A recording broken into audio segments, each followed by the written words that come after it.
guys, Ralph here, and welcome to True Power Trumpet Fitness on this magnificent Monday here in Connecticut. Life's good. Life's good. It is cold, but life's good. Anyway, you saw the thumbnail. Dynamic Dockschitzer. One of the best ever. I got a comment from somebody on one of the earlier videos, and I want to address it. And I want all you guys to chime in down below with your comments. Okay? Let me honk a little bit and we'll talk about Dockschitzer.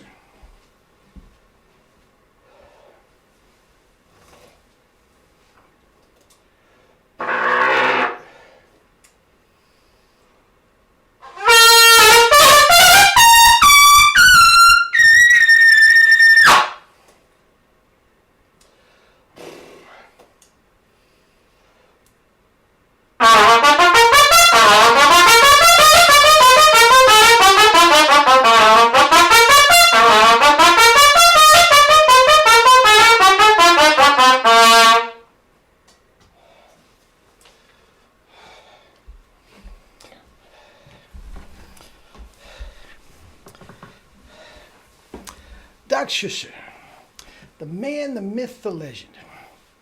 Hellacious double C's, some Arbin the way it's supposed to be played. Needless to say, when I do a little Arbin, I take liberties. At this point in my life, I'm pretty much playing these Arbin A tunes like cadenzas. Up an octave, down an octave, slow down, speed up. Anyway, my channel, I can do what I want. Anyway, here's the deal. I did a video months ago, over a year ago. Doesn't matter. Really doesn't matter. And the title was, who did Vacchiano think was the best trumpet player? Okay? And there's no question about it. He thought it was Del Stegers. Okay? And I got a comment from one of the people, again, year plus later after the video went up, saying Stegers was great, but I thought Dockschitzer was the best ever. Just phenomenal. Now, I will absolutely 100% give you phenomenal. The best ever? Oof, that's a stretch for me. Okay? And this, again, this is just my comments and opinions and whatnot. If they're not yours, fine. Put them down. Okay? Now, the thing about it is, guys, I think when you're talking the best ever about anything, you got to get some parameters. You have to get some categories up. Okay? Are you going to compare him to Maynard Ferguson? No. You're going to compare him to Harry James? No. You know where I'm going with this. A little closer to home, are you going to compare him to Herseth and Mel Broyles? Now, he did play orchestral work in Russia. There's no question about it. But he was known for his virtuosi soloing. So are you really going to put him in that category? Now, could Herseth or Mel play cornet solos? Yes, absolutely. But they weren't known for that. You know what I'm saying? So I can't really put him in that category. Dizzy Gillespie, Clifford Brown, forget it. Okay? So I am going to compare him to cornet soloists. I think that's fair. Again, that's the bulk of his work. There's plenty of it on the internet. I'm going to leave something down below. And you know what I'm talking about. So anyway, let's compare him to Vacchiano's. Now, let me say this. The people that I am mentioning here are all fabulous. And if I say I like one better than the other, I'm not knocking it. Trust me. I've been known to knock people in the past. I am not knocking. It's splitting hairs when you're talking about these guys that I'm going to talk to. Okay? And this is just personal preference. Just because I like a tone better than you doesn't mean you have to agree with me. All right? All right. Now, with that said, let's compare him first to Vacchiano's boy himself, Stegers. I think Stegers was faster.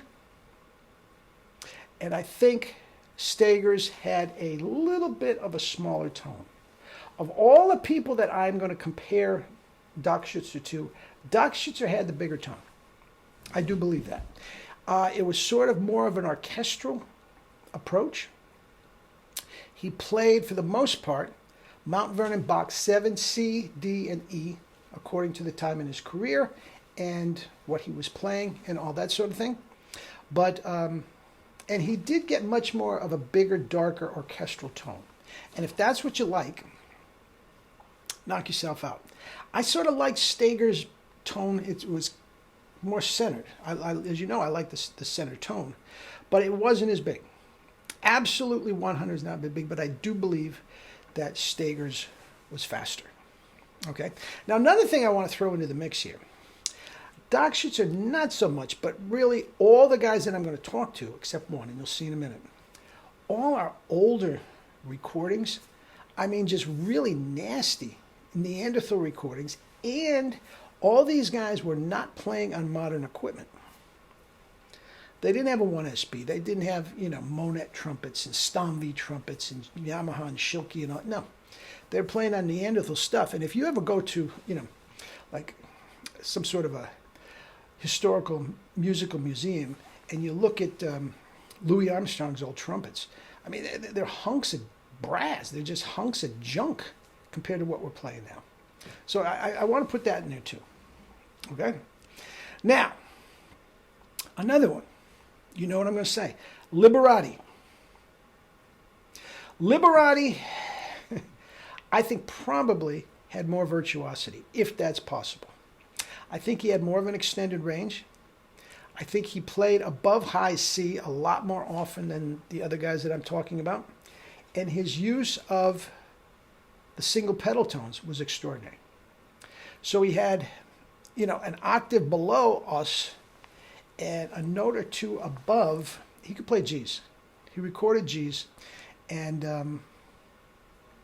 the notes that popped, there was more. He had more pop than anybody that I'm talking about. Absolutely more pop than anybody. That means it doesn't mean the other guy's tone wasn't right, but his pop was extraordinary. Okay, so I'm going to put Stager's and Dockschitzer about even. I'm going to put Liberati above. Okay. Jules Levy, I think, was as great as he was. I don't think he was as good as those three. Okay? In a lot of ways, but that's it. Now, I'm going to throw a wild card out here. And a lot of you can probably guess it already. You know what I'm going to say. Vizzuti. That's a completely different animal, isn't it? Now, of all the people, including Jules Levy, of all the people I talked about, I think Vizzuti had the smaller tone, the thinner tone. Guys, and that's not knocking Vizzuti. Again, we're talking about different generations here. Vizzuti grew up his entire life with a microphone that far from his bell. It's a different thing entirely, but that lent itself not to play with the bigger tone of the other guys. Okay? Now, on the other hand, I think Vizzuti was faster than all of them. I think he had more flexibility than all of them.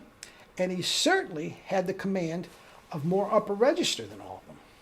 If you listen to his own Carnival of Venus, I mean, he's triple tonguing up to double C's. And the other guys just did not have that range of virtuosity at their disposal. So you got that. Now, I'm going to throw this out there too because it's part of it. But again, I'm leaving the genre by the criteria that I set up myself. But can any of those four guys play with Chick Corea that Vizzuti did? Can any of those guys play lead with Woody Herman like Vizzuti did? They probably had the chops to do it, but could they swing? You see what I'm saying? I mean, Vizzuti, the virtuosity is such a wide gambit that once again, as I said, I call him a wild card. But I think you have to compare him to them. He's faster, more flexible, more range, the whole 9 yards. Not throw with his tone. And as you know with me, tone, power, range, and endurance. Tone's number one. Okay? So I think I'm putting in order Liberati number one. Wow. I'm going Liberati / Vizzuti number one. Stager's / Dockschitzer, that would be number 3, 4. And Jules Levy number 5. And none of those guys are in my top 5. Top 5A, 6. I got Doc in there too. And as you know, we've had it on here. I put a link down below. Have you ever heard Doc's Carnival of Venice? Man, that virtuosity is there, man. It just is. It just is. Now, he didn't do a lot of, cornet solos, so be it. Anyway, give me your comments and criticisms down below. Let me know what you think. Those are my musings, and we'll take it from there. Eat and drink your fruits and vegetables and live your life with true power. Love you all.